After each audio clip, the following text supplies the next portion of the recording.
You're listening to The Money Hour with your host, Tina Mitchell, and co-host, Keelan Harvey on Alternative Talk AM 1150. Now, back to the show with local mortgage experts, Tina Mitchell and Keelan Harvey.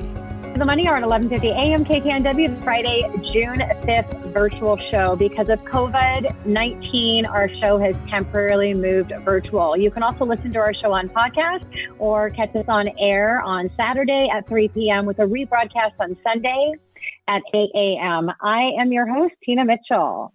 And I am your co-host, Keelan Harvey. We are here to help you build a strong financial blueprint, 1 week and one show at a time. If you're hearing a show at a different time of day, you are listening to a rebroadcast, but we're here to connect you with the guests that we have on the show. You can call the show at 1-855-400-1150. Again, that's 1-855-400-1150 or online at themoneyhour.com. And in studio, we have Gina, Madeya with Windermere, buying and selling real estate in the time of COVID-19, what you need to know. Again, right here at 1150 AM KKNW. Gina, welcome back to the show, and thanks for being here. And also I'm doing, in the spirit of one time, I think this is our fourth or fifth virtual Facebook show. So it's a new platform. But I just realized today as we're going through our panel conversation, because we had a last minute cancellation, which normally we don't, but we've had a couple of those on our virtual shows. I think it's just a different dynamic. I should have actually done your bio at that time so people would know who you are and what you do as we had that great conversation with you, but we'll get to your bio in a second. So Gina, thank you so much for coming back. Yeah, great to be here. And a little bit about Gina. Real estate transactions can be challenging and stressful, but Gina's approach is simple.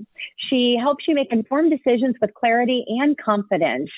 She'll orient you to the market, educate you on the process, help you find the right home, and craft an offer that honors both your financial capability, and risk tolerance. Gina's experience, work ethic, and business acumen and professionalism set her apart.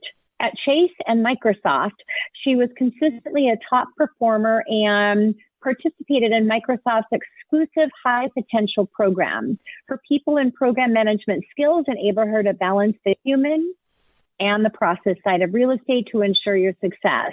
In her second year selling real estate, she achieved nearly $50 million in sales, making her the top producer at her firm locally and number 4 in the nation. Thanks again, Gina, for being here. My pleasure. Gina, what a rock star. Listen to that. That's crazy. Year 2, that is not normal at all. So that just goes to the caliber of a human being you are in general. That stuff translates for sure, and a lot of scar tissue behind that. So I give you much respect for your accomplishments there. And I like that scar tissue. I like that scar tissue. Yeah, it is. It's scar tissue. It builds up and you get stronger, right? For sure. So, you were on the show, I believe, in early 2020, and I know before COVID, it was the strongest market in something like 13 years. And so how is this, what's changed and how has this been affected since we've had this COVID stay-at-home order for you? Yeah, you're right. I remember when we spoke in January, after what had been a lackluster 2019, 2020 started off with a bang, and it was poised to just blow the socks off any prior years. But then of course came COVID, and we came literally to a screeching halt. And as I mentioned in our panel, initially it was super scary because we were deemed non-essential. We couldn't engage at all in real estate activities. But here's the reality, right? Life drives real estate, and things like babies being born or people getting married or people needing to upsize or relocate, don't take a back seat just because a pandemic is going on. So those real needs were still out there. And I'm grateful to the National Association of Realtors, nationally and locally, we were able to help Governor Inslee understand that. And within a week or less, we were reclassified as essential. And that really opened the floodgates. And so, we're sort of still finding our way in terms of how we conduct our business, but we're back in business. And actually, I'm so happy that you mentioned that, because it seemed like overnight when National Association of Realtors stepped in from one day, and then it seemed like the next night or the next day, very maximum, it was a week. All of a sudden, you're essential, and so yeah, it's really great for all of our realtors that are listening to the show.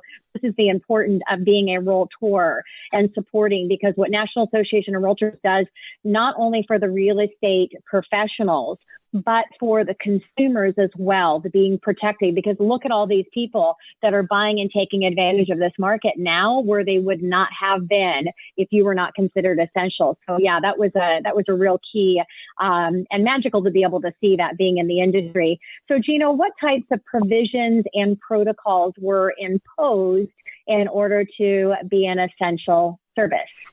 Yeah, so we had to follow strict guidelines, one of which included that only 2 people at a time could be in the home, and one of those people had to be me, right? So imagine, a young couple, just for example, wanting to tour a home that they were looking to buy together. And there's a certain experience that goes along with that, right? Where together you're in the space and you feel it and you let it speak to you. And we couldn't do that. It was like, well, I'll take John in first, and then I'll take Mary in, and then we can talk about it outside. So it really changed the dynamic a bit.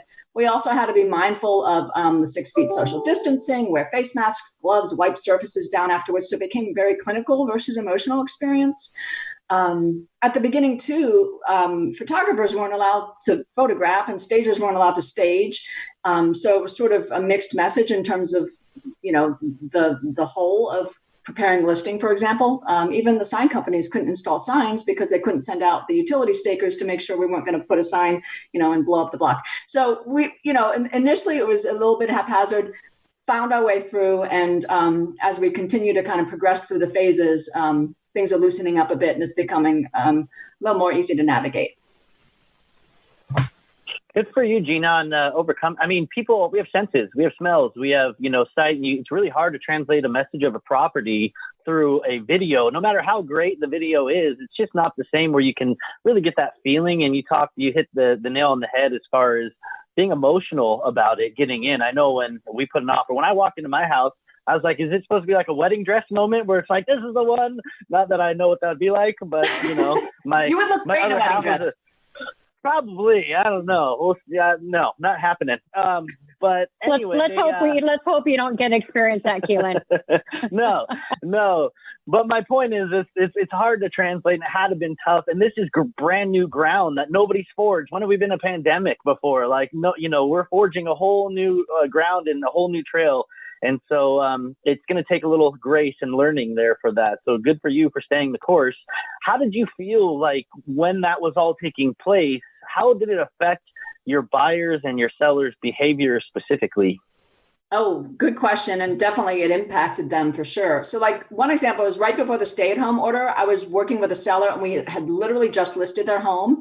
And at the time we were still able to do in-person open houses, but I still remember having literally like a Costco size bottle of hand sanitizer for guests to wipe, to use when they came in. I was wiping down all the surfaces after it was over. And just fortunately, we got under contract rather quickly because right after that, the stay-at-home order was in place and people weren't allowed to do open houses, right? But more broadly, in the wake of the stay-at-home order, I saw a lot of other potential sellers completely hit the pause button. I think for them, it just didn't make sense to allow people into their home, especially early on when we still understand that it's a pretty serious disease, but I think especially early on, people were super paranoid, and that makes a lot of sense, right? So it just didn't make sense for them to list, even though we're entering the time of the market where it's peak season, right? The buyers are out, the weather's nice, the blooms are blooming, and it's just sort of perfect. But a lot of sellers did hit the pause button and are still kind of waiting to see how we continue to progress before deciding to list or not. I said earlier that life drives real estate. And so even on the heels of a lot of that seller behavior, I did have another seller contact me who, for their own reasons, did need to sell. And so that was interesting, trying to do all of the stuff I do to prepare a listing. We had landscapers and handymen and power washers and stagers and photographers. And within like 8 days, we got that home listed. theirs was owner occupied, so they made the decision to rent a place for their first week on market, which was wise because we ended up having 20 showings in the first weekend and then, an offer within 5 days. But I think for owner occupied homes, it's particularly challenging. Vacant homes, I think, have a little bit easier of a time. But life drives real estate, and if sellers need to sell, the market's not.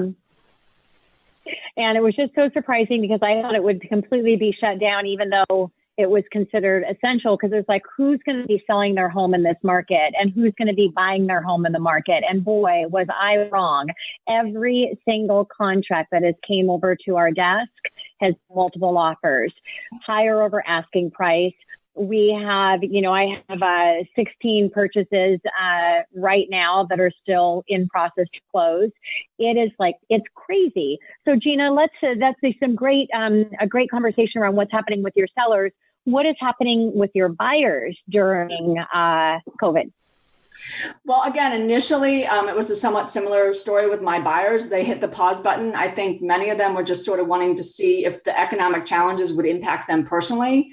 I think they also were worried about potential exposure during the touring process. And then, many of them, highly analytical audience that I tend to deal with, were concerned about how this would play out long term as far as impact on housing values, right? And whether it was going to push us towards another housing crash. But as you know, right, this was a health crisis, not a housing crisis. And I don't see that happening. And I think people are starting to come around. There are still buyers who very much need the stability of home ownership. They have good paying jobs. They plan on growing roots here. And with the interest rates being as low as they are, it's a really compelling time to pursue that. So buyers are coming back. And as you mentioned, we're seeing multiple offers in many cases. Yeah, I think, Gina, as a human being, naturally, it's a fight or flight response, right? And everybody's going to kind of react differently, and it's very specific to that individual, and especially the employment and the issues with that. And nobody knows what that'd be around. But we have a lot of tech in Seattle. I mean, geography, it comes at a premium based on surrounded by water. So, for me, I wouldn't say this directly pushed me to move to Monroe, but I'm not going to lie. There was a moment there where it's like, I kind of want to get out of the city, and I was kind of sold on having that kind of not suburban lifestyle out there for my daughter especially. So we only have a minute left, but my last question is, are people similar to me? Have you seen that buyers right now have decided to make different choices on where they want to purchase a home? Absolutely.